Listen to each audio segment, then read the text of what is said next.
Good evening, ladies and gentlemen, boys and girls, and welcome to the latest episode of the Hard Compound Live. For those of you who don't know, if you're not tuned in before, my name's Rich. I run and operate the Hard Compound. We are a one-stop shop for all things motorsport, whether it's got 4 wheels or 2 wheels, whether it's single-seat touring cars, Indy cars, NASCARs, rally cars, all that kind of stuff. We try and cover it in the form of race reviews, race previews, any driver and rider announcements, on this day's birthdays, all that good motorsport stuff. We try and cover everything that we can, and we do that across our social media platforms: Facebook, Twitter, Instagram, and YouTube. And we also do live interviews, in case you hadn't noticed. These are live streamed on Facebook, Twitter, and our YouTube channel, and they're automatically saved on all three. If you're on Facebook, they are saved in the video section. If you're on YouTube, they're just right there, and they're on our Twitter feed as well. So if you go to any of those social media platforms, search for the Hard Compound, and you will find us. Give us a follow, click the notification bell on Twitter, so you don't miss out on any of the good stuff that we at least try to bring you. We've had some fantastic guests on. Just a quick run through of some of them from the world of touring cars, past and present. We've spoken to the likes of Tom Chilton and Jake Hill. We've spoken to Chris Smiley, Matt Neal, Ollie Jackson, Michael Crease, Jade Edwards. We've also spoken to the likes of Mark Blundell, Steve Soper, Rob Gravitt, John Clellan, Andy Prio, Gabriele Tarquini. We've spoken to Rickard Rydell, Tom Coronel, Derek Warwick, David Brabham, Stefan Johansson, Alex Caffey, the original Stig, Mr. Perry McCarthy. We've spoken with Ari Leindyke, Danny Sullivan, Alex Palou, Will Power. We've spoken with Natalie Decker, Eddie Cheever, Mika Salo, many fantastic guests, and they're all saved on our video section, along with the 2 interviews that we did with some legends by the names of Mario Andretti and Jackie Ickx. All absolutely fantastic listens. So do go and check those out in the video section on Facebook, YouTube, and on our Twitter. But don't do it just yet, because we have got another legend of British Motorsport joining us in the next few moments. Probably most famous on these shores for his time in the British Touring Car Championship, but he in the Super Touring era. But he's also raced in touring cars and single seaters out in Japan and the Far East. He's stood on the podium of the 24 Hours of Le Mans. He's competed in the Brit Car Championship, British GT, Historics, and he was in action in his faithful old Nissan Primera at Silverstone in a Super Touring Classic just last weekend. So without any further ado, we're going to bring him in. I'm particularly excited to introduce Mr. Anthony Reid. Good evening. And here we are, Mr. Reid. How are you? Yeah, no, great. Very well. Good. Very pleased to hear it. Slightly, buzzed up after 2 weeks ago at Silverstone, being reunited with my Nissan number 23. I hadn't raced that car for 24 years. And at that weekend, I went out and won in a very closely fought battle between the Rickard Rydell Volvo, driven by Jason Minshaw, and of course John Clelland in his Vauxhall Vectra. Those 3 cars in period battled for the championship lead in 1998. Wow.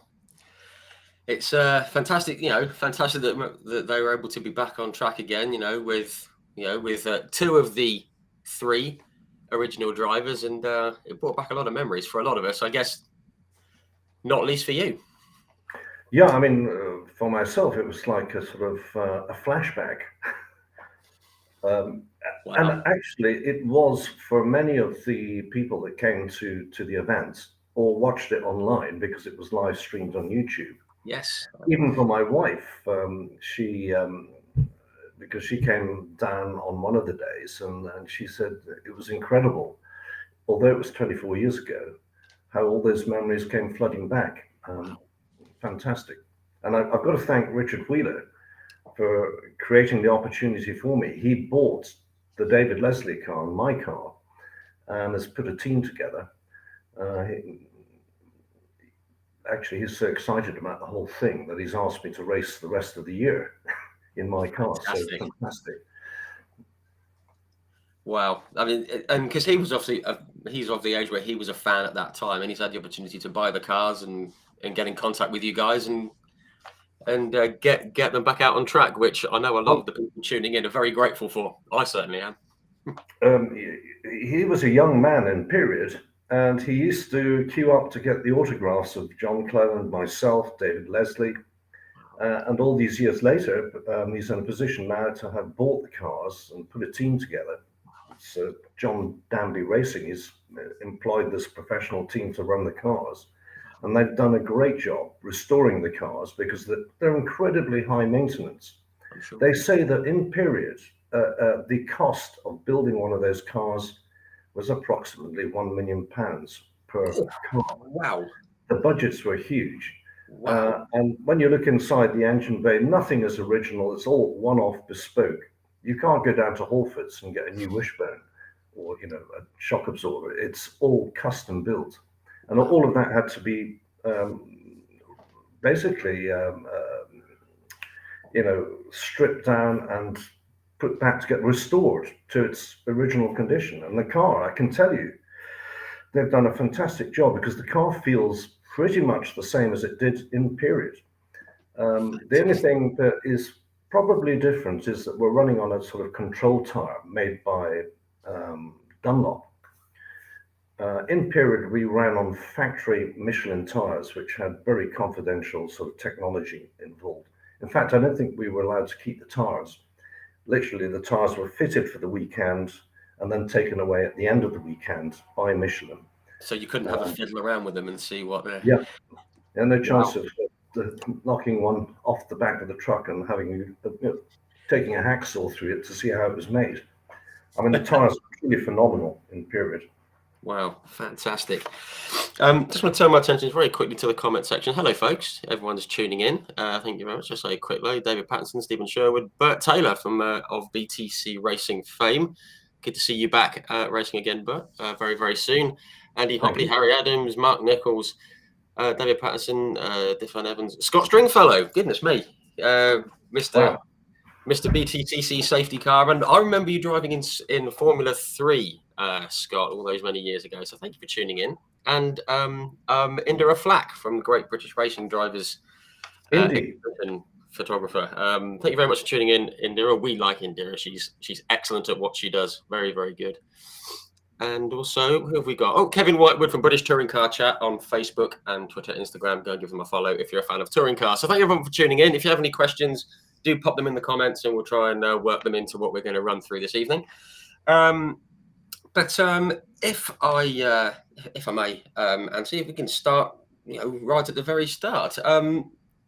Obviously, you are a famous alumnus of a certain school up in the Glasgow area, the Loretto School, Jim Clark, and all that. Were you already involved in motorsport or interested in motorsport when you were there, or?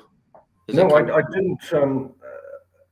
I didn't come from a motor racing dynasty like the Brabhams or the Hills, for example. But my father had an interest in motor racing.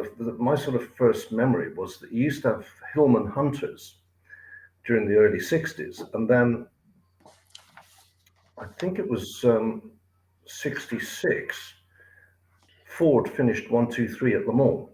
So he was sufficiently aware of motorsport that he then switched from buying Hillmans to Fords. So we had Ford Cortinas ever since then. And that kind of stuck in my mind, but also that I had an uncle, Norman Barclay, member of the British Racing Drivers Club, playboy stroke racing driver. And his family had done extremely well out of selling whiskey to the Americans during Prohibition. And so he used to motor race against Jackie Stewart, Jim Clark in Formula Libre. And over dinner parties, I'd hear some of his escapades, what he'd been up to, like doing the London to Sydney in an 8-litre Bentley with Keith Schellenberg in 1968. Wow. And the stories, it had a big influence on a young boy listening to those. It's the kind of thing that would stick with you, isn't it? It's those tales. And the family business was sort of accountancy, and I thought, as school leaving time approached, I don't want to be an accountant. I fancy being a racing driver. But quite how the hell I was going to do it, because my family didn't have, a ton of money. They couldn't afford to sponsor me. So, yeah, it was quite a road from there, quite a battle. So, obviously, you touched on it there, and it's something that comes up in all these chats that we have. It always comes down to money. People say that these days it's all about the money. It's always been about money, isn't it? Motorsport. If you don't have some kind of backing somehow from yourself or from elsewhere, then you're not going to be able to go racing, are you? Yeah, I mean, you only have to look at Formula One, maybe about 30% of the drivers are actually being paid to race, but the rest are bringing budget. Yeah. And not just a few £100,000. I'm talking millions or possibly tens of millions of pounds. Many more zeros. And it doesn't change. I mean, that's at the pinnacle. Motor racing is like a pyramid.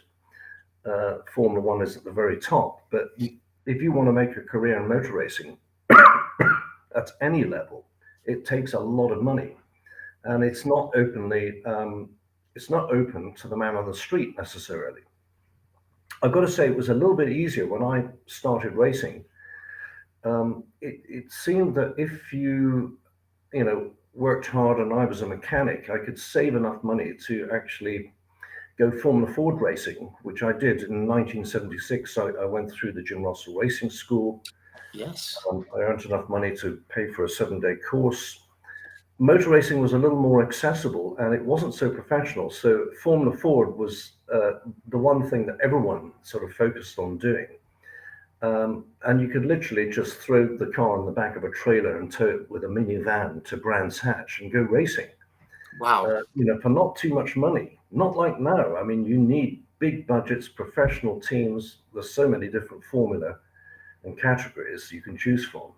But in those days, Formula Ford in the 70s, you'd see, Colin Chapman down at Brands Hatch for the Formula Ford Festival, talent spotting. Wow. There'd be people like Terry Boutsen and all these other famous drivers, Gugelman, Julian Bailey, would be racing there. Wow. So I think it was more accessible in those days. But I did the 7-day course at the Jim Russell School in 76. In 77, they had the Jim Russell, it was an annual competition, the Jim Russell International World Scholarship held at Snetterton. And I went there, entered the competition, and won it, which paid for a full season of racing Formula Ford in the Esso Formula Ford Championship based at Silverstone the following year in 1978. Wow. And what a start that was. And I credit the Jim Russell School and Jim Russell in particular for launching my career, the early stages of my career. And John Kirkpatrick in particular, who was the boss of the Snetterton School, he set up a racing team in the early 80s, which I then joined. And I got some sponsorship from an uncle that ran a pharmaceutical business, just enough to, pay the budget, but I still worked on my own cars. Having a mechanical background, being a mechanic first of all before becoming a racing driver, has been a huge asset to my career, because when I drive a car, I've got a good feel for cars, and if there's an issue, I can usually put my finger on where the problem is and what it is. There was a period during the late 70s and early 80s where I had no money. So after this prize drive, when that finished, I didn't have the money to continue. So I went and worked in the North Sea oil business based at Sullom Voe. Wow. For about 3 years, on and off. That's off the Shetlands, isn't it? It's off. It's the Shetlands is the most northerly point of the UK, above the Orkney Isles. And my first job was probably the highest paid toilet cleaner on the planet. I was cleaning the oil workers' accommodation and toilets. Wow. And it was really good, within 3 months. And I also got a job building houses and driving taxis at night. So, Wow. I was taking 18-hour days. But within 3 months, I had enough to buy a brand new PRS and when I had the money, I would come back down and go racing. Wow. Inevitably, I would crash, and I'd have to, go back and pay off the bill for the damage. But it was during that period that I came to the attention of John Kirkpatrick and joined his team in 1982. I ended up being teammates with Damon Hill. And I think I've heard of him. yes, the John Kirkpatrick approached me and said, "Look, you've got a new teammate." And Damon Hill, sort of Damon who, I didn't really think, I didn't connect. Anyway, this guy with leathers turned up with his girlfriend on the back of this old English motorcycle. And Georgie, his future wife, took her helmet off, and she had this punk hairstyle, all purple. And I thought, what the hell? And then it was Damon Hill. Wow. So I was at the front winning races, and Damon was at the back really struggling. But to be fair to him, he'd just come out of motorcycle racing and never he started on bikes, didn't he? But it just shows you what can happen. I mean, all those years later, Formula One world champion. Yeah. Incredible. Amazing journey. That was an interesting period. So, and then in 1985, on the back of my sort of exploits in Formula Ford 2000, I signed for the Saab Formula 3 team, Magic Motorsport. But the project was not a huge success. The engine was a bit of a boat anchor. It never produced the power that was alleged on the dyno, the old story. In the perfect world. And what really broke the project was towards the end of the season, we were racing at Snetterton. There were, by that stage, 3 of us in the team, Maurizio Sandrasala, Julian Bailey, and myself. And we were sort of line astern on, we hadn't qualified particularly well. So I think Maurizio was in the row in front, I was in the middle row, and Julian was at the back, just behind me. And the guy who put the whole program together, Bob Moore, decided to set up a big hospitality suite, on the inside of Rich's. And he'd invited about 200 guests to come along and watch us win this race. And as we came into the first corner, when the Union Jack dropped in those days, no traffic lights, we all took off, hurtled into the first corner. Julian hit the back of my car. I hit Maurizio Sandrasala, and we all crashed in front of the hospitality. In front of the hospitality suite.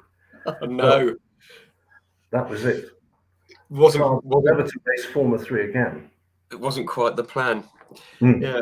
Should we blame Julian for that one? We just... Yeah, I know. Yeah. Racing drivers can always find. It was like when I raced in Japan. If you had an accident, as long as you had a plausible story as to why it happened, they accepted that. You could generally get away with it. If you said it was my fault, that was not a good thing. No, not ideal, and not an ideal.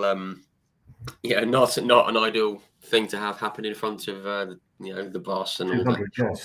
And all the guests. But these things happen, unfortunately. Wow, I wasn't aware of that. That's I guess that's that's a minor bump in the road, isn't it?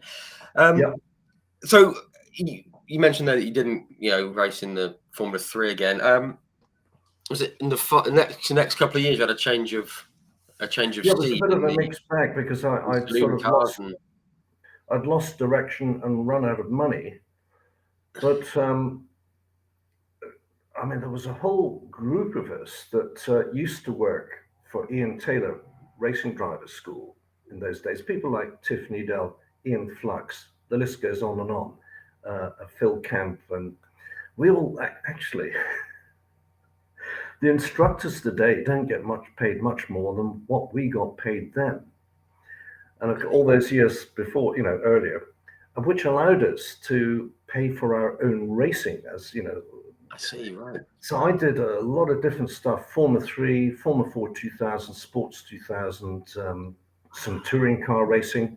Sometimes I had to pay a bit of Formula 3, but the band of instructors were all trying to achieve the same thing, to become professional racing drivers. We're able to fund our careers to a certain extent by what we earned during the week, Right. and also with a bit of sponsorship and benefactors that owned cars that would help me go racing.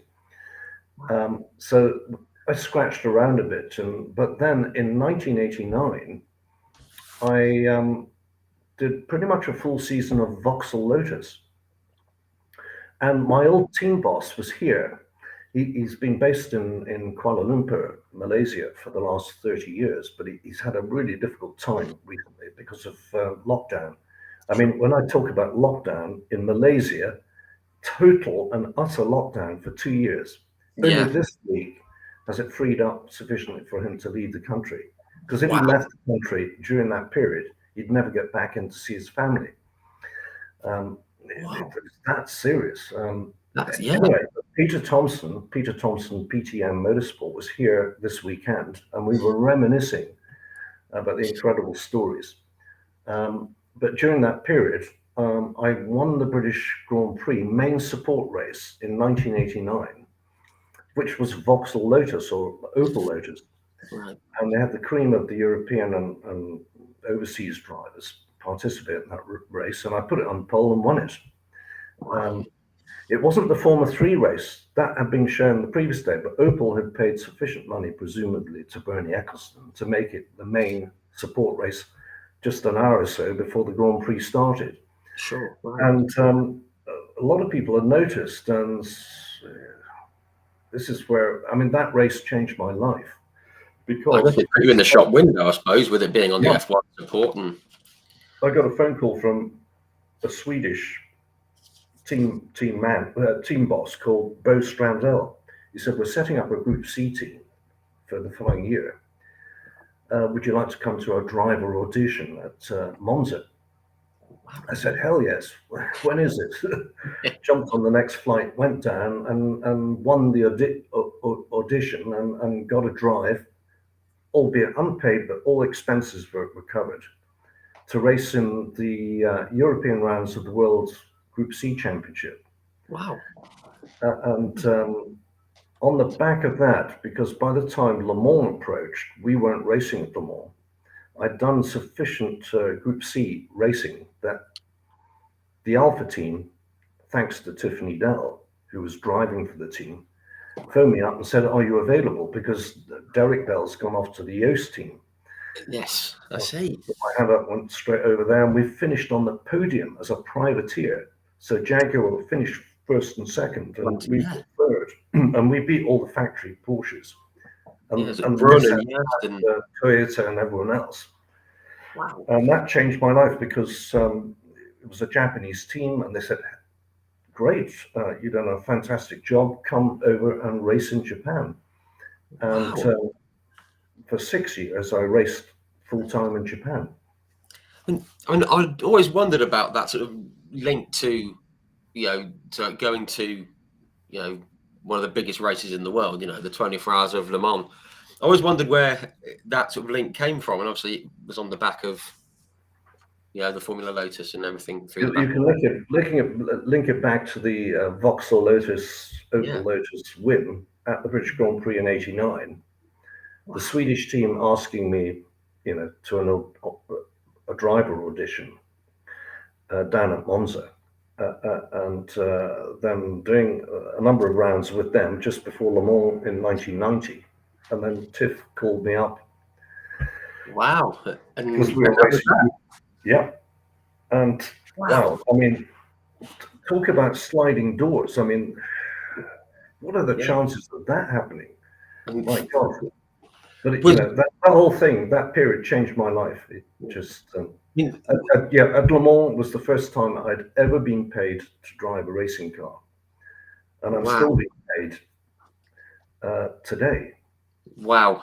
And it started back. I mean, that's an amazing place to start. And I mentioned in the intro, I've spoken to a lot of people that have driven at Le Mans, and obviously I've spoken to David Brabham and Stefan Johansson who have won it, Mark Blundell, and all these guys. And they've all got very sort of differing tales about it. What were your sort of first? What was your? What are your memories of that first like 24 hours of Le Mans? Because I mean, was it fantastic? Was it exhausting? Was it good, bad, indifferent? Was it just the end that was good, or were you tired the whole time? Or I've always wondered, because from a driver's I side. mean, it's an astonishing experience, a total assault on the senses. It's not just a 24-hour race; it's a whole week out of your life. You go down the previous Sunday, and the build-up and everything is just amazing.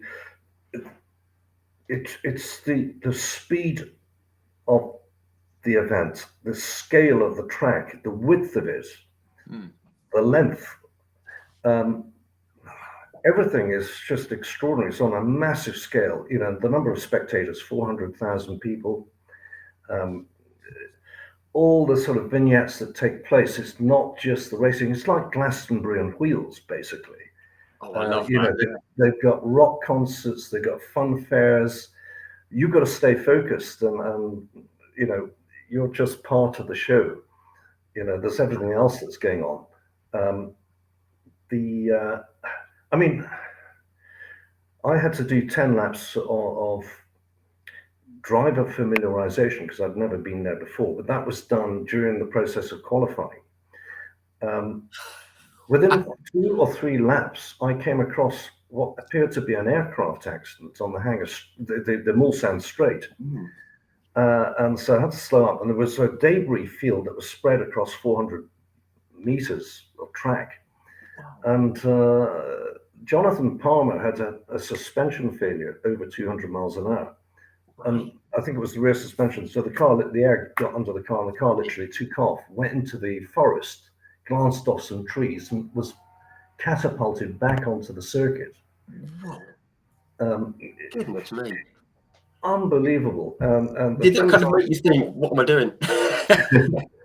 Oh no, I just loved every moment. This was what I'd dreamt of.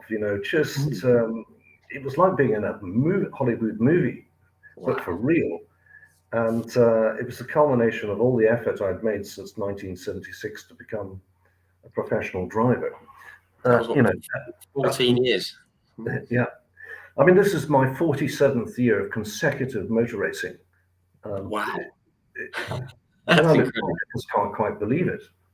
It's extraordinary. But during the race, all the sorts of things that happened at 225 miles an hour on the Mulsanne Strait.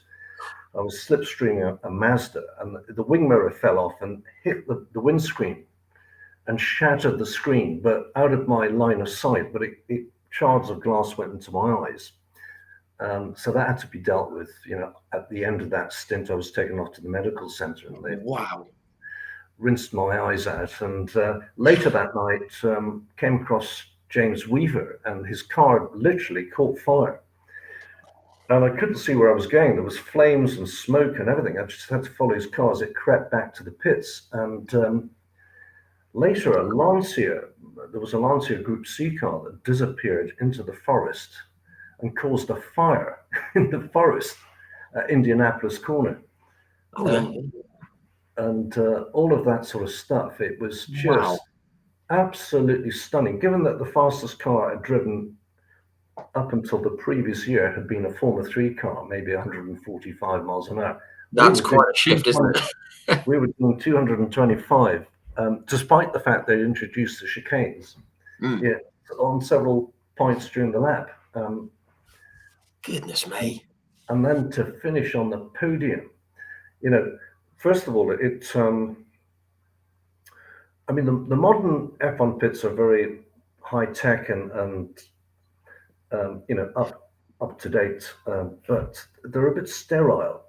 The pits that we operated out of were the Steve McQueen pits. The same pits that they filmed Le Mans in, was it 66? Well, no, sorry, 70. And Wow. the pits were so narrow, you couldn't actually display pit boards there. So they had these wind-up, old-fashioned World War sort of two black telephones, and they, telephone the lap time and position through to the pit signaling area at Mulsanne Corner. Wow. Yeah, and it was all very intimate because you had the teams. There weren't pit garages; there were just literally boxes. Yeah. And above, you had the grandstands and the hospitality suite. But the spectators were actively involved in supporting their teams. We had our spectators on the other side of the pits and above the pit boxes, so literally willing us through the whole 24 hours. It was quite amazing. Wow, that must have been amazing, especially as you say, where you'd been before, just a year or so earlier, and then to be there doing that, and then to be involved in all. Excuse me, to be involved in all of that, and the fans and the atmosphere and everything, and then to finish on the podium. I mean, you must have thought it was all your Christmases at once. It must have. Yeah, I think Tiff's wife, Patsy, said to me, "You'll be in the history books forever."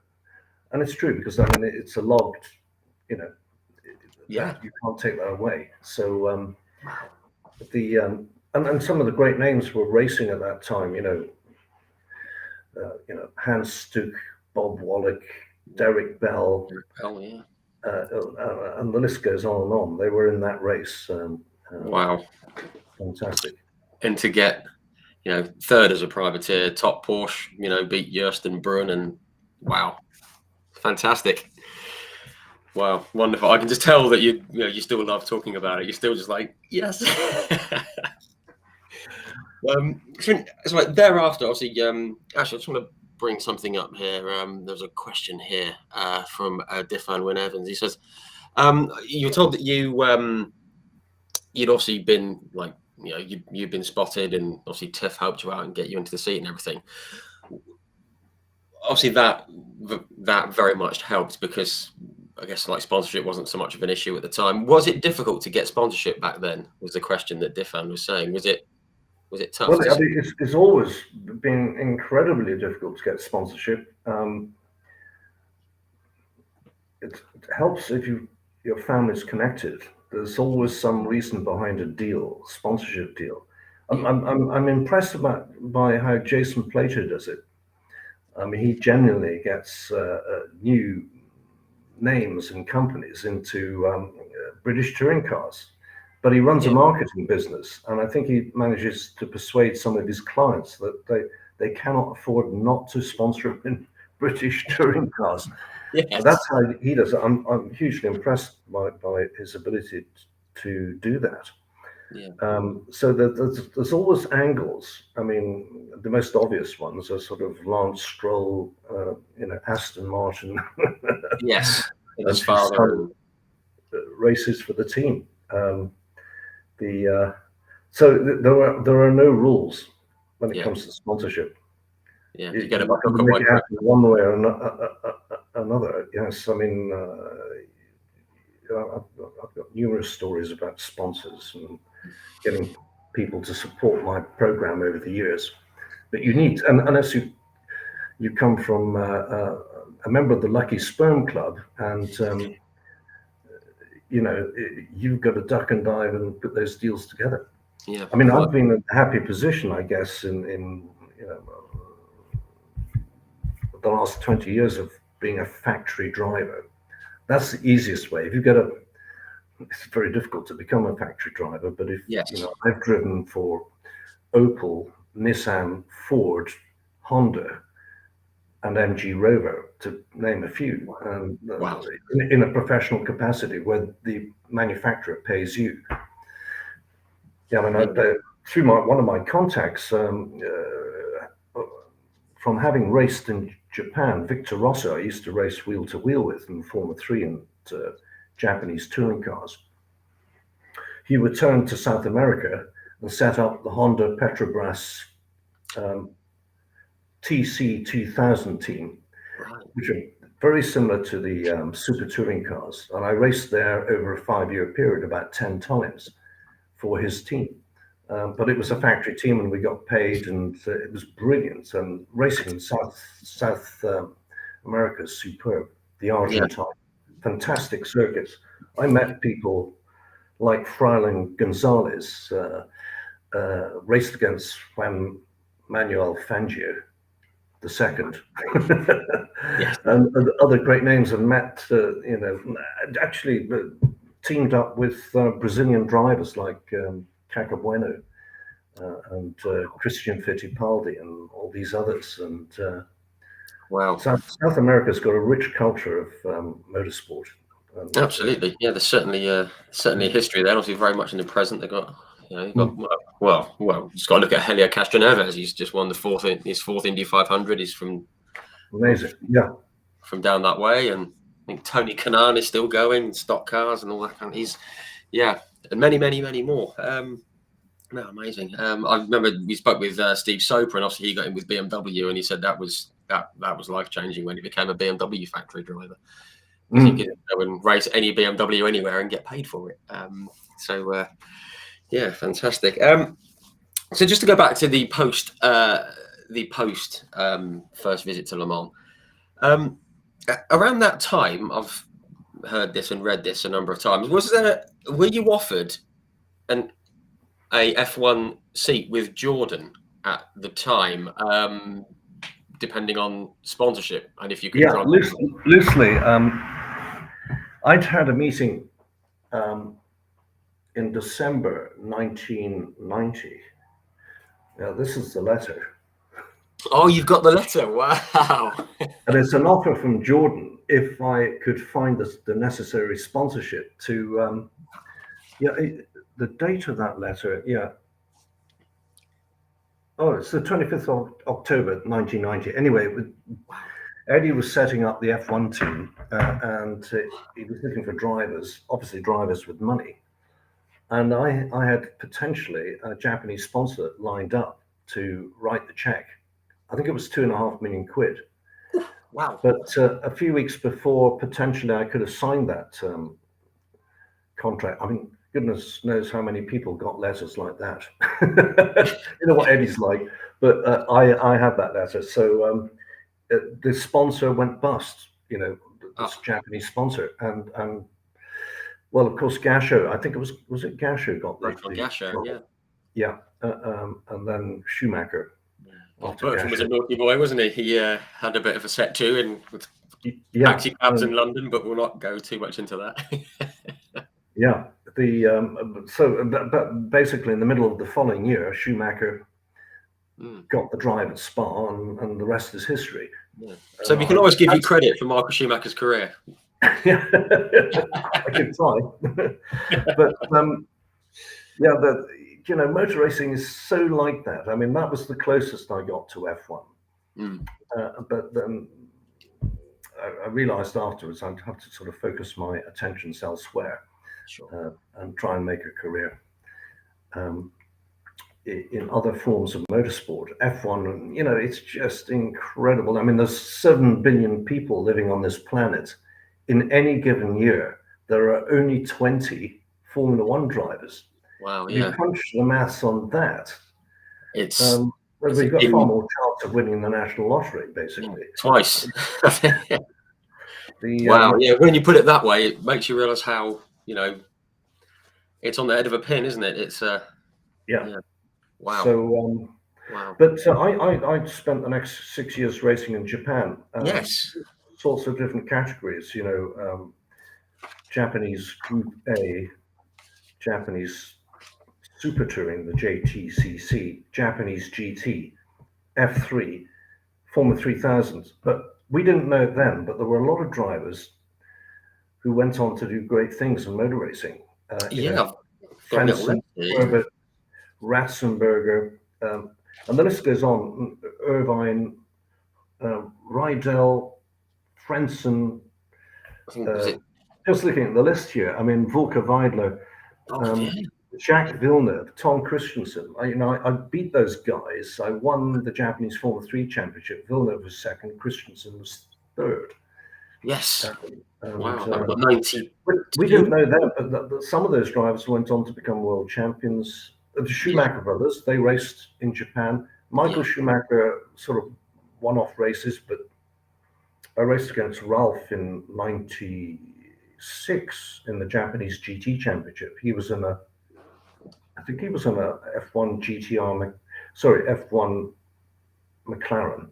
Right. I was racing Ferraris and Porsches at that time and winning. Wow. Yeah, I mean, I raced for Ricky Chiba in Japanese GT. And we'd won a race at Suzuka in a Ferrari F40. And in those days, the European manufacturers could win Japanese GT. Right. I don't think the Japanese manufacturers too kindly to that when we were winning in Ferraris and Porsches and McLarens. I'm sure. But I'd won a race at Suzuka, and the next time I returned to my boss's house in the center of Tokyo, he took me down to his basement where he's got a showroom full of all his favorite racing cars and crash helmets. Kenny Atchison, Will Hoy, and people like that, all drivers that raced for him. And then we're up at his bar drinking champagne, and he said, Reid-san. And he pointed up to the ceiling, and I looked up, and there was the Ferrari we just won at Suzuka, screwed to the bloody ceiling. I was horrified, and he said, no problem, Reid-san. I have 2 more Ferrari F40s. I hope he's still got them because they're worth a bob or two. My goodness, he's quite well set if he's still got those. Wow, that's brilliant. But just these stories come to mind. I had a fantastic time in Japan, and was it the plan to stay there for that long? Sorry, was it the plan to stay there for that long, or did the opportunity just come around and you just stayed there? And like life, things just happen, and opportunities occurred, and the money was great. Yeah. I think the Japanese at that time hadn't worked out that, in fact, most racing drivers pay for their own racing. They just accepted that we were professional, and we all got paid, and we got paid very well. I mean, Eddie Irvine always, and it's true actually, he had to take a pay cut to leave Japan to go and race for Eddie Jordan. Did he really? Yeah. Wow. Yeah. That I kind of credit Adam Cooper for raising the profile of the European drivers and American drivers who were racing in Japan at that time, because he came over to find out what was going on behalf of Autosport in the Japanese scene.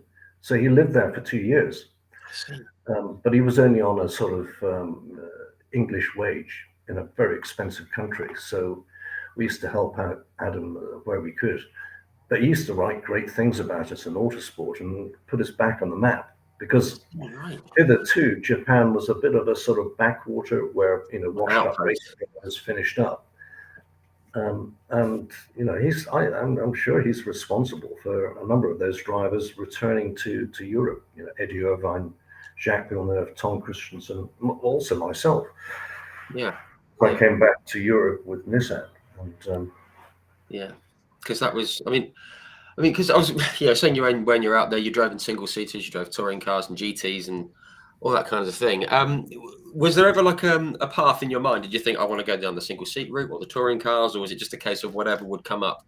I was just really happy to be being paid to drive race cars. I mean, I never came into motor racing to make a ton of money. I just wanted to race cars. And that was the reason I continued in Japan, because not only were the opportunities there, but you got paid well to do it. Sure. But through an extraordinary sort of, like anything in life, I mean, sliding doors, things happened, and I ended up racing in the Japanese Super Touring Championship, and then I was contacted by Nissan in '95 when I was actually racing in Spain in the Spanish Touring Car Championship for Opel, Yeah. And I was approached by Nissan at that time, and they said, "Would you be interested in racing in Germany, followed by British touring cars?" Then I could see a straight path at that point, because during the 90s, super touring was incredible. Yeah. You know, Yeah. mainstream television, live. It all really kicked off, with the John Cleland, Steve Soper incident. Yes, the in famous 92 race Silverstone moment. that really put it on the map. And Murray Walker commentating, the big names, and some of the F1 drivers, Nigel Mansell, Derek Warwick, Tarquini. Yes. There were far fewer television channels, and we were on BBC One, Grandstand Live, and then ITV. I think it was just the 4 channels at the time, wasn't it? And you were on one of them. So. I thought that's a definite. It's the only time I've really made a sort of conscious decision to follow a particular career path, because I could see super touring in Britain was big, and Nissan gave me the offer, a 3-year contract, and I grabbed it. Yeah, snapped it up. You just very quickly, you mentioned about driving out in Spain. I had a message. It was via Instagram, I think, from one of your old teammates out in Spain. So Mr. Alex Caffey, he says hello. Hi. Yes, hi. Alex Caffey says hi. I remember his manager had arranged for us to have a test at Mugello, Alex Caffey and myself, in the DTM Alfa Romeos. Right. So we went up from Spain, stayed in Italy at his house, and his house, a relatively modest house, but it had a huge trophy cabinet across one wall, full of Alex's winnings, silverware.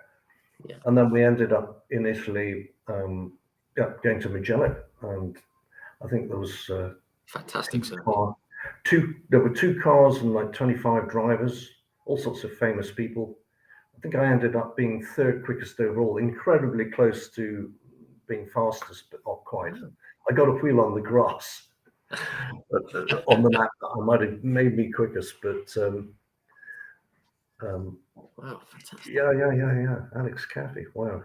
Yeah, because I spoke with him last year, and he actually runs a team in the NASCAR Euro Series, and they're doing very well. He actually had Jacques Villeneuve driving for him last year, and that's going to be a Brands Hatch. Jacques Villeneuve. Yeah, Jacques Villeneuve. He, I think, age 50.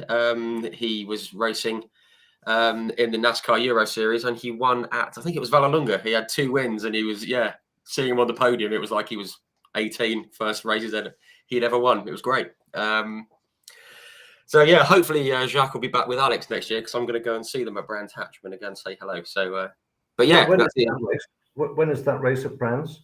It's a event called the American Speed Fest. I think it's June 11th and 12th.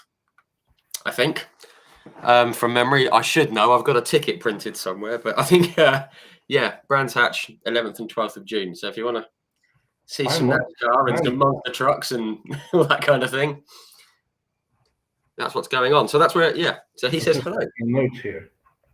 Yeah. So yeah, that should be a lot of fun. Right, but yeah, thereafter you mentioned that season in Germany. With the DTM, we've got a DTM guest coming up soon, and need to confirm that. But I mean, you raced at some pretty amazing circuits in that series, and I've got a little list here. And you got Zolder, Assen, Hockenheim, Sachsenring, Avis, and the Nürburgring. I mean, they've got some circuits out in that. I didn't race at Avis. That would have been removed. It may well have done. It may have just been from the calendar that year, because of the tragic loss of Keith O'Dore. Keith O'Dore, of course, yeah. Which very sad. Very sad. But we raced at Wunsdorf, and that's the airfield, isn't it? airfield circuits, which are a little bit weird. They Sort of don't have that throwback to many Truxton and circuits in Silverstone. Germany, to be honest, which is surprising. But we raced in the Nürburgring, but just on the Grand Prix circuit. Yes. And yeah, and Sachsenring in East Germany, you know, after the wall had come down. But Yes. I think we stayed in Leipzig, and it was all really interesting. Yeah. Yeah. Yeah, 'cause you've got Interesting. Yeah. The Nissan we had some great races, and we never quite won, but it was a bit up and down, the performance of the car, because we were developing the car for British touring cars the following year. So that was the plan, to take the car to that was always the plan when you signed the contract. That was the route back to British touring cars. Okay. Just before we get to touring cars, because I know everyone's going to want to hear about that. So, again, I've got a list of some of the drivers that were in that series in that year. We've got Mr. Perro, who was obviously mentioned previously. There's like Steve Soper, Laurent Aiello, Carl Wendlinger, Armin Hahner, Klaus Niedzwitz, Roland Ash, Johnny Cecotto, Ivan Capelli, Thierry Boutsen. Some good names on that grid. Some very, very strong. Because we had the World Cup in 94 and 95 at Donington Park, and then at Paul Ricard. And the roll call of drivers in that was incredible. The Perez, even Hans Stuck and all these other heroes were in the Ivan Muller, myself, Menu, Rydell, Cleland. Wow. Absolutely brilliant. Wow.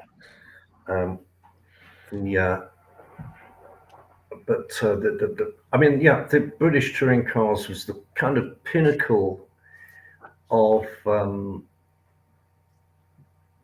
my profile in terms of, because it was so big, that you only realize that looking back. They'd say there were many more professional drivers racing in British touring cars during that period than there were perhaps in Formula One.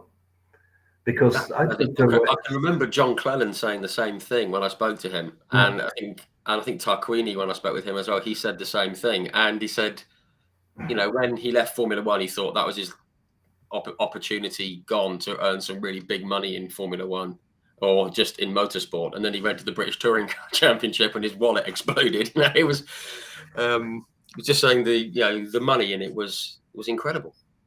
Yeah, I mean, there were many more kind of smaller manufacturers, and they all wanted a slice of the cake, and they were spending fortunes to set up teams, hire professional drivers, and compete in the public arena, live on television. It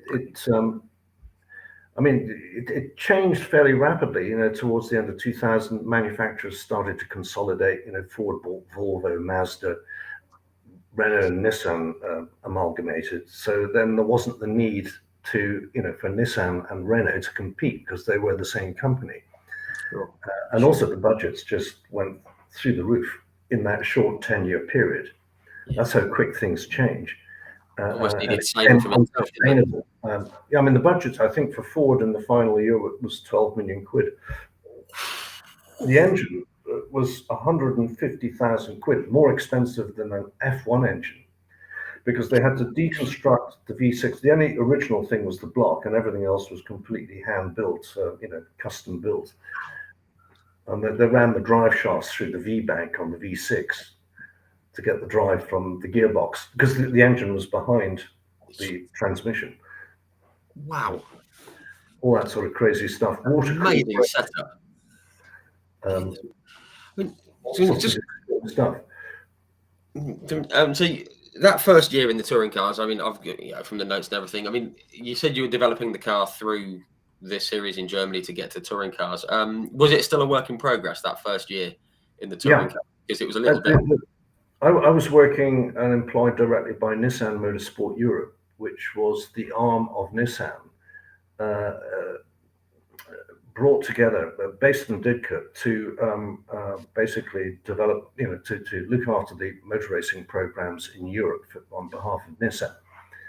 So we had some great people. We had Hioki at the top, Hioki-san, he oversaw what was going on. Alec Poole was my boss, a former British touring car champion. You had some great people on the design team, people like Bob Neville, RJM Motorsport, Chris Crawford,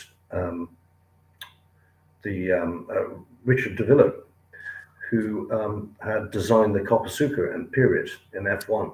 Oh yes, for Emerson. Worked directly for Emerson Fittipaldi, and then Derek Gardner, who'd been the designer of the Tyrrell that Jackie Stewart had won, I think, his final world championship with. Oh, right, yeah, early 70s. So amazing team of people, and Nigel Dixon, who was a sort of coordinator, and they were the guys responsible for making the Nissan the best touring car I've ever driven.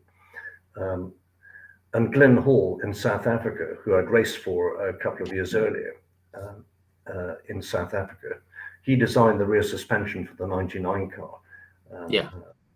So those guys were great. I mean, Ray Mallock, he ran a fantastic team, but it was those guys that were responsible for developing the car. And because I was involved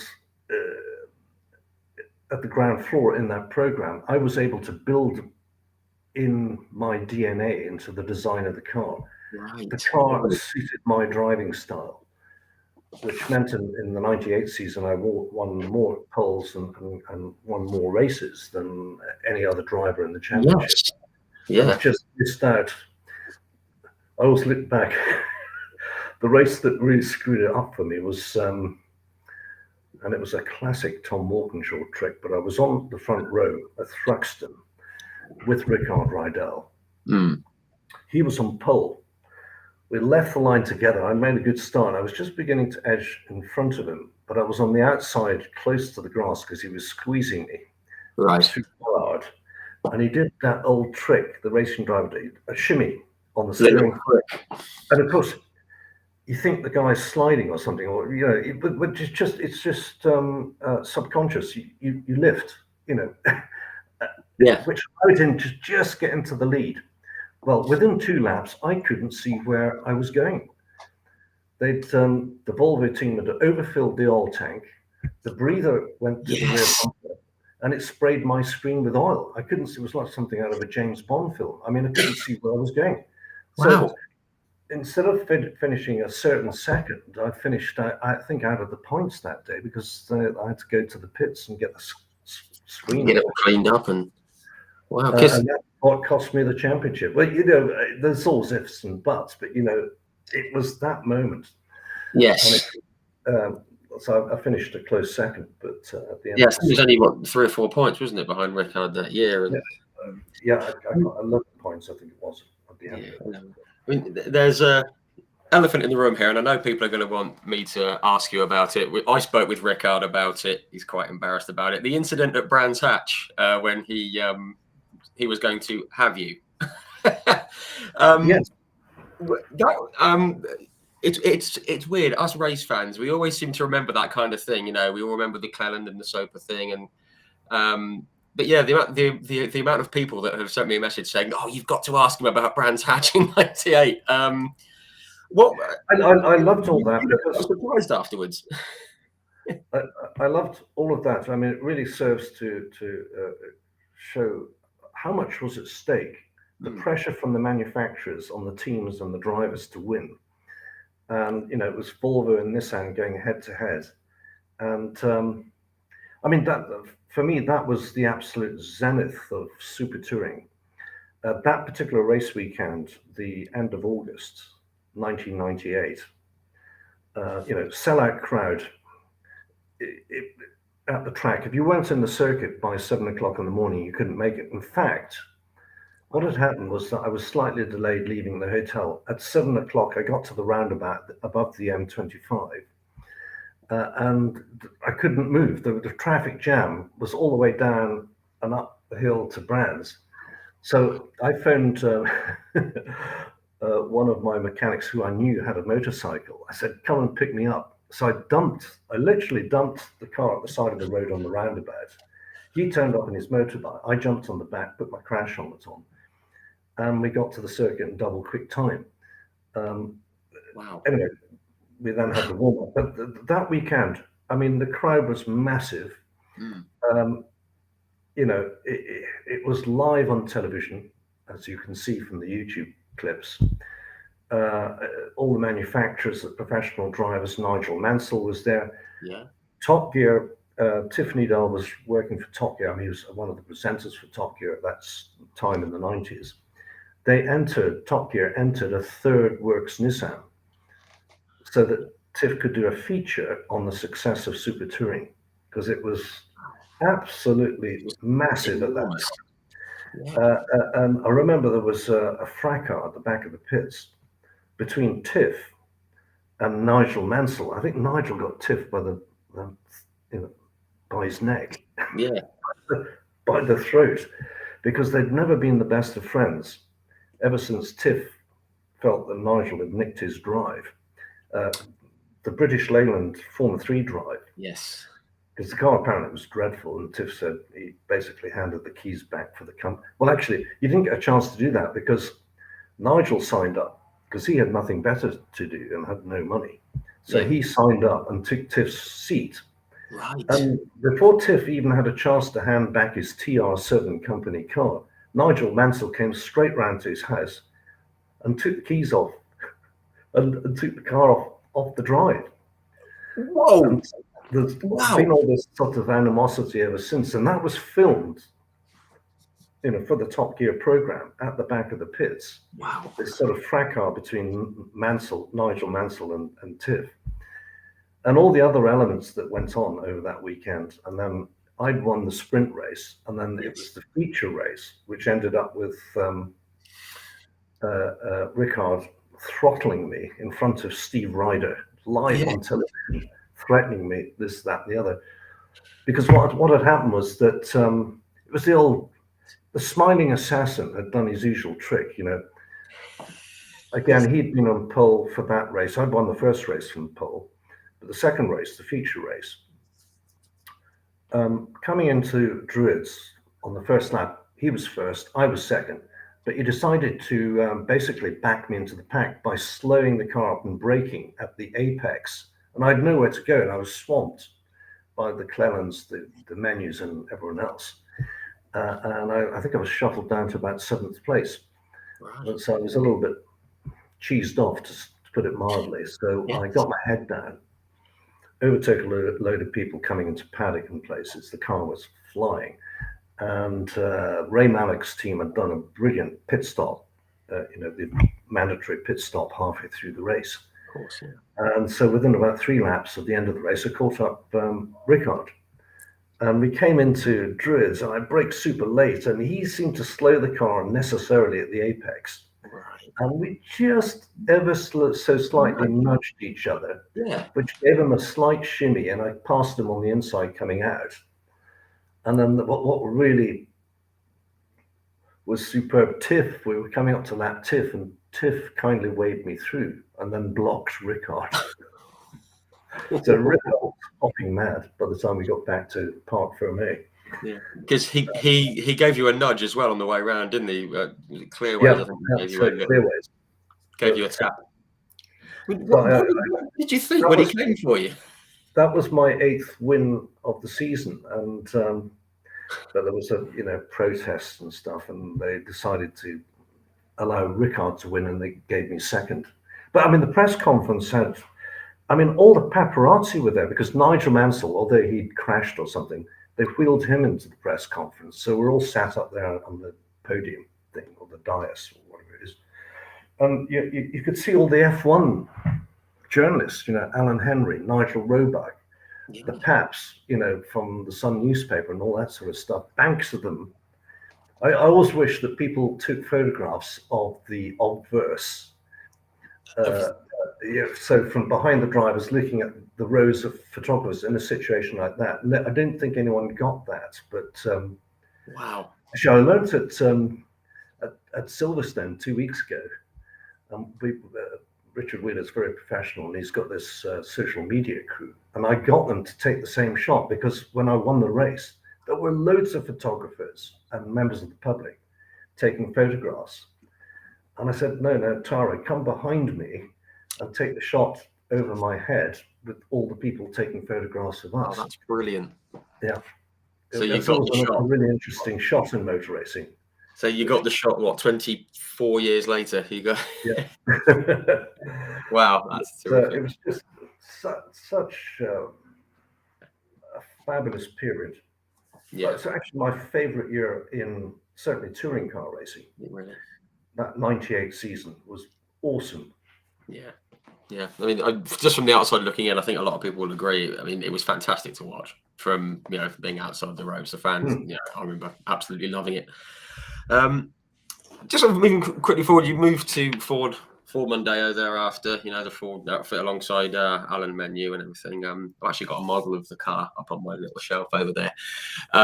Terrific car. I always felt this one here. That's the one. That is the one. Yeah. Yeah. Fantastic car. Again, it felt like the first year was like a work in progress, and the second year it kind of clicked again. I always felt that was the year that you were most unfortunate not to win the BTCC Championship. I think I just remember you and because it was you and Alan and like Rickard, wasn't it, in the three cars, and you guys were just away. You were gone. Fantastic car. That was the most closest, I suppose you could say, to being an F1. The tech was incredible. The budget, as I say, 12 million quid. I mean, basically, they were built like F1 cars with carbon fiber, but with mud guards. I mean, wow.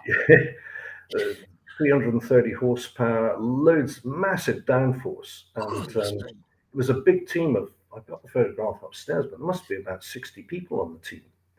A lot of those guys that worked, because Super Touring finished at the end of the year, a lot of those guys ended up in F1 because they had F1 sort of experience, if you like, working with data,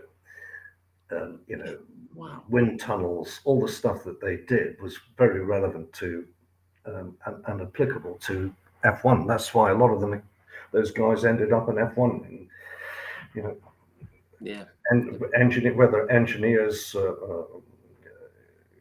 aerodynamicists, mechanics, you name it.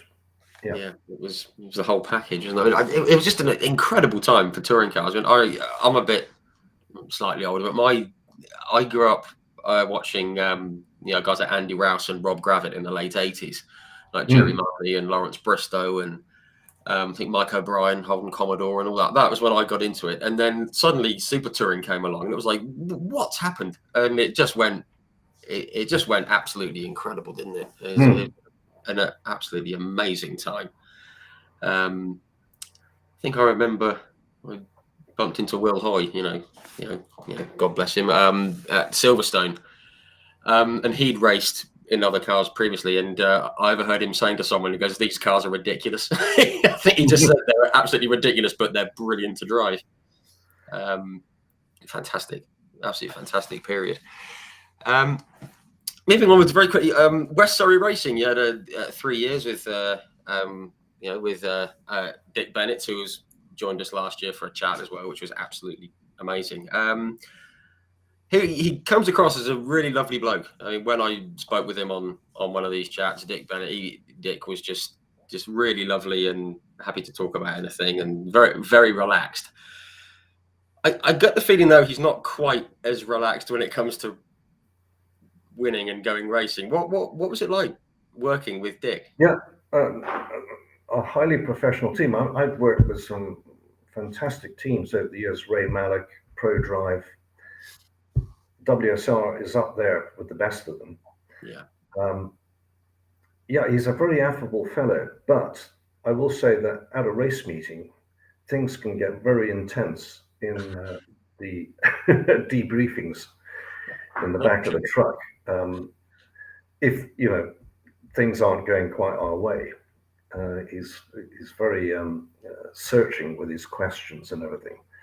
And but I mean, overall, it was a great experience to race with Dick Bennett. You go into his office, He had a huge filing cabinet full of all the racing years that he'd done with his team over the years. But there was one file which wasn't in the cabinet. It was always sat on top, an A4 file. It was red, and it simply said Ayrton Senna, 1983. The Brundle Senna. Yeah. But it was a bit like trying to speak to my father about the war. It wasn't something that was never really discussed, but it was just sat there as a sort of icon. Yeah, that year. He was quite happy to discuss everyone else, Alan McNish, Mika Hakkinen, and all these other heroes that ran for him over the years. Yeah, because Really Christian Fittipaldi and Rubens and Rubens Barrichello and many others, didn't he? He had an amazing stable. But yeah, I mean, it was the same when I spoke to him. He sort of he mentioned he spoke very fondly of it, but you could tell he wanted to sort of just move on to something else. Yeah. But a very enjoyable period because I've been there. I was with them for 3 years. Sorry, 4. And then latterly, in 2009, I returned to the team. Yes. To drive the RAC BMW RAC sponsored BMWs. To assist Colin Turkington because I coached him through the season that year from the beginning. Because I approached his father. Colin was always very quick, but I said, look, we need to talk about racecraft and putting a consistent program together. And I said, I think he can win the title. And that year he went on to win his first of 4 titles. And I was his tail gunner for the last 3 race meetings, which was really good fun. Wow, fantastic. But the cars were very different from Super Touring. Not quite the same. But nonetheless, a great experience. So, terrific. Yeah. So great times racing for Dick Bennis. I mean, the nice thing about that MG program was that as a bonus, I was given 2 years at Le Mans with the MG LMP675, which was such fun. The second year, the car was flying. I mean, we could match the Audis for lap time. Wow. And in the middle of the night, we split the factory Audis. So we were running 3rd overall, Warren Hughes, Johnny Kane, myself. But I'd said at the beginning of the race, we could drive around at 5 miles an hour. We're still going to break down. So let's just go out in style. So we smashed the arse of the car. But it lasted until about 1 o'clock in the morning. Pretty good. And then there's nothing worse than going around as one of the walking wounded. Yeah. With a problem in the car and driving until, mid-morning the following day. We were in the bar by 1 o'clock listening to the race. A beer. Far more comfortable, I suppose. Up high, having put on a great show. Brilliant. Wow, fantastic. So, MG was another great chapter. Yeah. You mentioned about Warren Hughes there. I've got it on my notes. I always thought he was very underrated as a driver. He's, people talk about, great drivers from the touring cars and from other series. I always thought Warren Hughes should be much higher in people's estimations. He always came across as a very, very, very good driver. Yeah, no, he great, fast, competent, a winner. I don't know if he really pushed himself or got the breaks that he deserved. You have to sell yourself. I think he lacked a certain amount of confidence in terms of pushing his ability with teams and things. We're all different. Yeah, you've got to nurture your ego as a racing driver and put it out there. Ego's a big thing, isn't it? Yeah, and I think there's a few drivers on the grid these. Well, guys who aren't on the grid these days, and perhaps could be, just because of their makeup and how they are. And one that springs to mind is like Mike Bushell. Mike Bushell was driven for a number of touring car teams. I always thought, very, very good driver, but just hasn't quite got that annoyingness to get what he wants, perhaps. I don't know Mike, but that's how it comes across. Also, you mentioned Colin Turkington. He's four-time champion, every chance of becoming a 5-time champion. You mentioned Jason Plato. He signed for like BTC Racing. It's been announced today, and for one last hurrah in the series. Well, he's trying to make the big 100. Yeah. Yes. He's trying to catch up with Lewis. Yes. Yes. I mean, I think if he can get that 100th win, there's going to be, I think there's going to be quite a celebration. Because I saw his last one. I was at Brands Hatch when he won in 2019, and it was a big cheer that day. I think there's a lot of people who are happy to see him winning again. So yeah, hopefully he can. Hopefully he can get back. And get back on that top step. Just another one. We've got like David Pattinson has just said about Rob Austin. He's another one. Very, very good driver. Just we're on the subject of BTCC and Plato and everything. I've got a question from like Diffan Evans. He says, was it a hard decision to step away from the BTCC, or was it just, or had that run its course?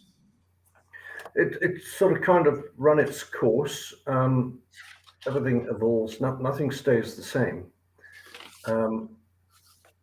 But there were kind of new chapters, new opportunities. I credit Goodwood for extending my career by about 10 years, because I predominantly race classic racing cars these days. I mean, I was in South Africa just over a year ago and raced a Ginetta GT3 in a sports car race with some great drivers, actually. Sal van der Merwe, Jan Lammers, Jerome Bleekemolen, Michael Bleekemolen, and Jackie Schechter, who's the cousin of Jody Schechter, nephew. And we finished second overall out of 50 cars in a 9-hour race. So I still race modern stuff when the opportunity presents itself, but largely I race classics these days. And I credit Goodwood with that, because the success of Revival, Members Meeting, Festival of Speed have created opportunities. This stage of my career, it's fantastic. Yeah, absolutely. I'm 65 next month, so I'm still being paid to race. So no complaints. And of course, it's quite timely. I mean, I've got the Goodwood hat on, and I'm wearing my house rugby shirt, Methuen House, which unbelievably has won 5 out of the last, the 5 house shields out of the last 7 new editions of the new members meeting. So, and I've got Goodwood this weekend. I've got 2 or 3 drives. Driving in the Graham Hill Trophy with a 1964 Cheetah, a Dolly Sprint in the Jerry Marshall race, and I think I'm probably going to be doing a demonstration in a Porsche 962. So, wow, that's a fantastic car. That's one of my favourite cars of all time, the 962. Yeah. So, very exciting this weekend. So getting ready for that. Excellent. That'd be wonderful. Just something that I do want to bring up. A guy called Craig Brake. He sent me a message earlier on. I think he's involved with the Chevron program that you run the hill climbing in 10 years ago or so at Goodwood. I think he just wanted to know about your thoughts on that. He actually messaged me especially asking if I could ask you about that and your thoughts on it. Well, I was very proud to be signed up as a Chevron factory driver. I mean, if you look back over the history of that company, is it Derek Bennett, who built some brilliant cars at that time. And I think Nicky Lauder, Jody Schechter, Tiff Needell, and many other names besides John Watson drove in period for the factory, and of course Brian Redman. Yes. And to follow in their footsteps was awesome. And then, the pinnacle of that program was we developed the car to such an extent that it was actually quick, and we had a V6 engine in it. And I said, I think this car could go really well at the Goodwood Festival Speed. And I made some inquiries, and we got an invitation a few weeks before the event. We prepared the car for the shootout, and we won it incredibly. which gave it massive exposure because, of course, it was covered by Sky F1 HD Live, which is a global platform. And yeah, it was just another interesting project. And I did 3 years with them. And but ultimately, the car ended up not being a great package. Right. There weren't any customers for the car, and it fell into the trap of being a prototype rather than a homologated FIA GT3 car because it was a space frame chassis. It wasn't based on a road car.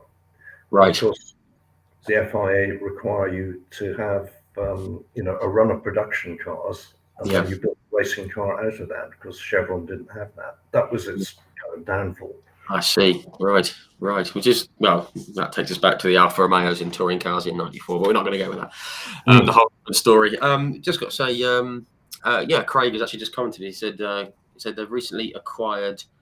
Acquired the tooling for the car and want to modernise the chassis and the engine because the hill climb was immense in 2012. There you go. Oh, we've got the next. He says we've got the next version developed by Gordon and would love to see that go up the hill and reunite you with the winning GT3 car. That'd be good. It's now 12 years ago. It's incredible. 10 years ago that I did that. Wow, fantastic. I'm just going to run through just one down because I'm very conscious of the time. It's been an hour and 20 minutes. I've just got a few little quick sort of points and thoughts on things today. I assume you still follow the BTCC. Any drivers that stand out in your mind as being particularly good in the current? Yeah. Well, I think what Colin Turkington has achieved is fantastic. Gordon Shedden's back in it. Yes, back for a second. And I want to see Jason win the big one, the ton. Yes, I'm definitely with you on that. I would love to see. I follow the racing on TV, and if it's at Silverstone, I go there as a member of the British Racing Drivers Club. It's a great turnout in the clubhouse, and the excitement of watching. I mean, the racing's still great, and it's hugely popular, big crowds. It's a bit more artificial than when I did it. Yes. You've got the common components across the board. You've got success ballast. You've got reverse grids, and Toco, if that's what it's still called. Yes. They mess around with because they're all turbocharged engines, with the ECUs to, almost artificially decide who's going to win the race. That's what I feel. Whereas when we raced, it was match play. Like Formula One. There's no, fiddling with the turbocharge. You race what you brought to the table, and the best driver and car combination would win. Yeah. And then there was no success balance. So the next race, unless somebody else stepped up to the plate, there was a chance that combo could win again. Yeah, sure. I mean, I think even like Dick Bennett's, when I spoke with him, he said the same thing. He said, "Oh, why should you be penalised for winning? You've obviously put the work in. You built the car. You've got a good driver. You've got a good team around him. You win the race and you start 10th. I guess that isn't fair, but it's all good for the spectators, isn't it? And that. Oh yeah, I mean the spectators love it, and the racing is really close. Yeah. Moving quickly on. One thing I've got to ask you about because it was fantastic. Top Gear, the motorhome race. That was it as much fun as it? Because it looked brilliant. Absolutely. Oh, tremendous! I mean, they always because they had this sort of they coined a phrase. Right, we want to see which is going to be the best bus for the Boris bus in London. It was the bus, wasn't it? Yeah. Who shall we get to test these out? Yes, of course, the touring car drivers. So there'll be Matt Neal, Matt Jackson, Gordon Shedd, and myself, and I forget the others, but generally Tom Chilton was involved, wasn't he? I think Tom Chilton, yeah. And there was a series of 5 or 6 programs that we put together: bus racing, taxi racing, airport vehicle racing, and That it was that that that would be fantastic great. fun. I really, really enjoyed that. I wish Jeremy Clarkson hadn't lost his job with the BBC Top Gear, because otherwise Very glad you said that. I am the same. Yeah, we'd managed to. Initially, we were getting paid hardly anything, but each subsequent program we got paid more and more, and we're actually getting paid well for the last programs that we did. And Yeah. but then Jeremy lost his job, so Yes. snookered our future. Yeah. Any future ones? Real shame. Yeah. But no, they are fantastic to watch. I'll try and ask racing drivers about this now.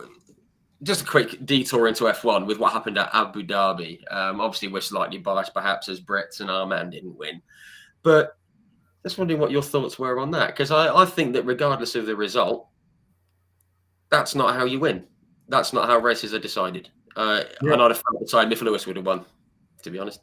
Yeah, I mean, sadly, as in life, motor racing can be terribly unfair. But it was neither the fault of either driver or the teams. No. That the result ended up being the way it was. What I did think was wrong was that in the middle of a race, that the team bosses were basically harassing the referee of a football match. It's like, that's just not allowed to happen. It's ridiculous. Yeah. And so that was the FIA's fault. They're entirely to blame, in my view. Yes. It's just an opinion. Yes. And motor racing can be terribly unfair at times. You can be leading, everything's beautiful, and you're going to win by 10 seconds, and suddenly the weather turns against you, and you slide off the track, and the next guy wins. I just think that in my mind, you get weather happens, accidents happen, tyre blowouts happen. Look at Mansell in '86, that was incredibly unfair, and all these kinds of things. But yeah, for someone he'd been harangued, but for someone to make a decision to have a one-lap sprint when there were cars, it didn't sit right. It didn't. That's why he hasn't got a job in him longer. Yes, he's no longer. Yeah. Jesus, I mean, my God, for it all to come down to that. Yeah. I mean, billions have been spent by the protagonists, and after 20, what was it, 1 or 22 races? My God. But yes, we shall see. Yes, we'll see how it goes this year. Just one very quick question. David Pattinson, any plans to return home to Knock Hill for a visit any time this year? Any plans? Well, I'm kind of working on that. I'm not sure if Richard Wheeler's listening, but there's there is this David Leslie Memorial meeting at Knock Hill in the early part of next month. Okay. And they are having a super touring race in his honor. Wow. That'd be terrific. I know it's a long way to go, but I know that John Clelland's going to be there. Jason Minshaw. I'd love to go there simply because it's, if you like, it's my home circuit, because it's just down the road. Yeah. It's a hell of a place to race. If you look at a plan view of the circuit, you think, geez, that's a Mickey Mouse circuit. But the racing you get on that track is phenomenal because of all the elevation and a very unusual hairpin where you can outbrake people on the inside. Uphill and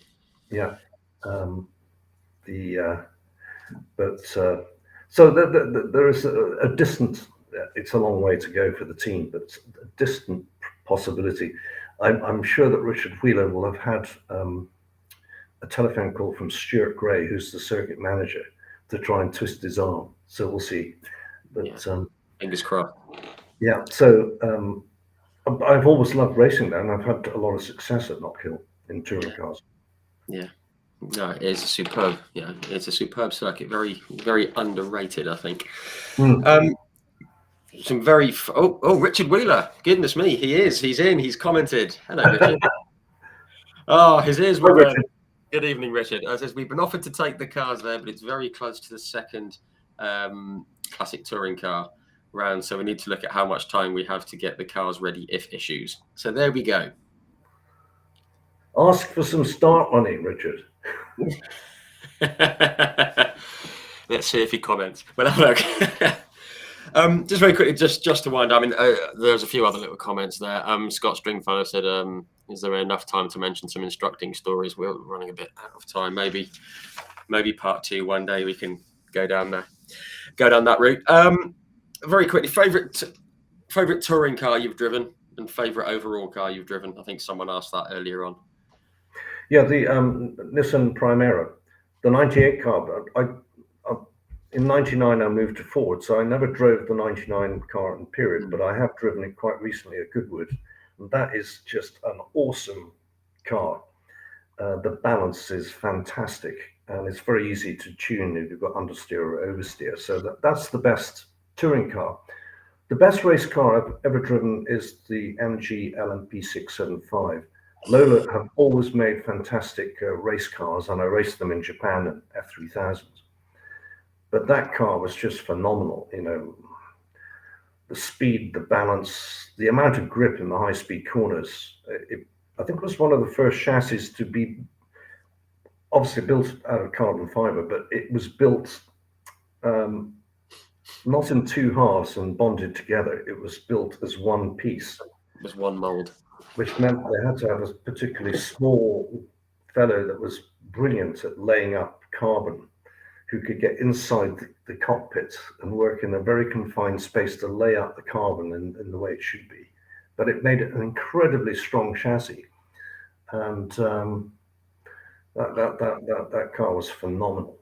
I just wish that MG had spent the money developing the car. Yeah. I say developing to make it reliable, because at that time, the way the rules were, that car could have won Le Mans. Right. It had the speed, but it just didn't have the reliability. Yeah, it kept breaking. I mean, it's amazing how many former racing drivers who have driven many different kinds of cars always come back to these LMP sort of, spec kind of cars. I think David Brown said the same thing. J.I. Hildebrand, who spoke recently, the IndyCar driver, he said the same thing. There's so many, they always seem to love those cars.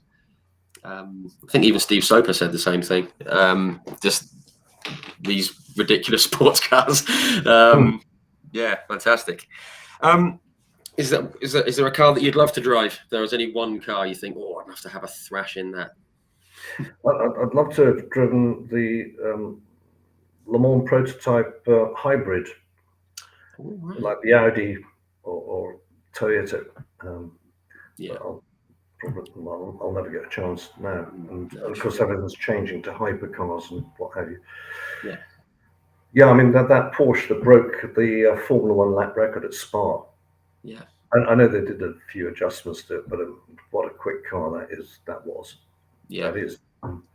Yeah, rapid thing. I think, again, someone asked this earlier on, your favourite circuit that you've driven, because obviously you've driven many out in the Far East and in Europe and all over the place in South America. Is there, we always ask who's, what the favourite circuit is. And a lot of people. Yeah, Le Mans is a fantastic circuit just because of the scale and speed and the width of it. Suzuka is a real favourite of mine. I've won a lot of races there in different categories. Not Suzuka. There's a circuit in South America, in the Argentine, called Potrero de la Funes in San Juan. It's got a lot of elevation. It circuits around a lake. Oh, wow. And it's a modern circuit, and it's such a challenging track. Long lap, fast. That sounds fun. Yeah. I'll have to give that a look. That looks fun. F1 aside, was there one series that you'd wish you'd had a go at, whether it be out in the States or somewhere in Europe or global, anything? I think Indy cars, but... so glad you said that. I love IndyCar. But when I was young enough and crazy enough, and the danger didn't it didn't sort of register, but I mean, it would have been a dangerous time to race, people like Jacques Villeneuve, Kenny Brack, Greg Moore, that was sadly killed. Oh, that was awful, wasn't it? Greg Moore, that was really awful. Danny Weldon. I mean, it was a dangerous time. I think now it's a lot safer with the halo and the tensor barriers and everything. Yeah, but I'm really too old to consider racing Indy cars now. Yeah, Tina would go nuts. Yes. Yeah, she wouldn't have it. Driving 230 miles an hour on an oval. Yeah. Yes. No, yeah, every single chat I always manage to shoehorn the Indy 500 in because I love it, and I'm going in 7 weeks, and I'm very excited. Wow. But no, glad you said that. This okay. One final question. Obviously, we've mentioned a lot of drivers. I'm just going to run through some of them that you've raced against. So you mentioned some of the touring car guys, like Gordon Shedden and like Tim Harvey. Alan Simonson is obviously no longer with us, and Nick Tandy, Steve Parrish. I've also got to know who you've raced against: Martin Brundle, Jan Lammers, Andy Wallace, Hans Stuck, Derek Bell, John Watson, Hurley Haywood, Stefan Johansson, Johnny Herbert, Mark Blundell, JJ Leto, Kenny Atchison, Eddie Irvine, Villeneuve, Schumacher, Rosberg, Boutsen, Dalmas, Brabham, PK Soper, Andretti, Chicotto, Muller, Tarquini, Beeler, Cleland, Warwick, Hoy, Matt Neal, Plato, Menu, Rydell, Giovanardi, Turkington, Prio, Mansell, many drivers that you've raced against. Is there one that stands out as the toughest or the best?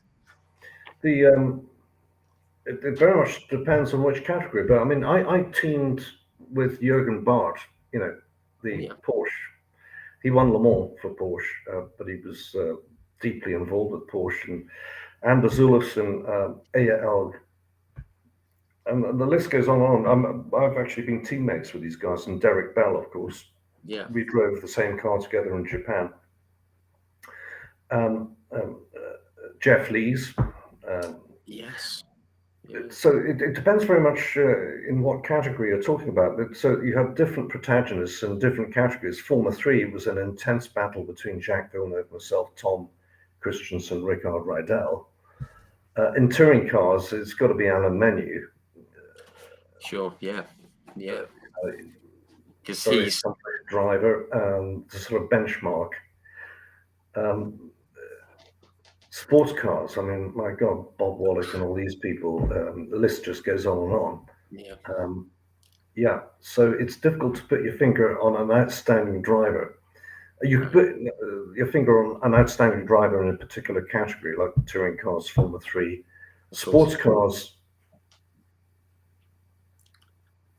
Yeah, I mean, I raced briefly wheel to wheel with Tom Christensen at Le Mans, the MG versus the Audi. He came out of the pits several hundred yards ahead of us, but I was on it, so I caught him up over the period of 5 laps, and every time coming down into Indianapolis, I'd pull out and sort of with the headlights full on. And apparently he got on the radio and said, who the hell is that? Because he knew it wasn't an Audi, and his engineer just said, it's Reid. And nothing else had to be said, because he's probably one of my biggest competitors over a 30-year period, because we raced Formula 3 against each other in Japan. Cool. Touring cars in Japan, Japanese GT, Japanese Group A, and then Le Mans, and then British touring cars I was racing against him in the 90s. And I still race against him to this day at Goodwood in Revival. That's something I want to see. I want to see that again. We've gone wheel to wheel a few times at Revival. He's a tough competitor. No, terrific. Yeah, and obviously, and he's now, Mr. Le Mans, isn't he? He's incredible what he's achieved. I mean, is it nine? He repeated 9 times. No one's going to get close to that. No, I'm going to say it now. Unreal, fantastic driver, fantastic.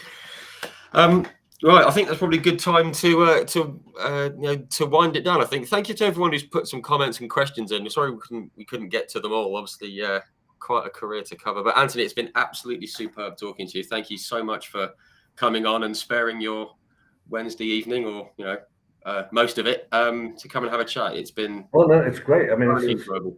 it's a way for me to warm up for a members meeting this weekend at Goodwood. Yes. Anyone who's never been there, I'd strongly recommend paying a visit over the weekend. It's a relaxed revival without the corporate stuff, and Sounds everyone good. mixes together, so it's kind of intimate.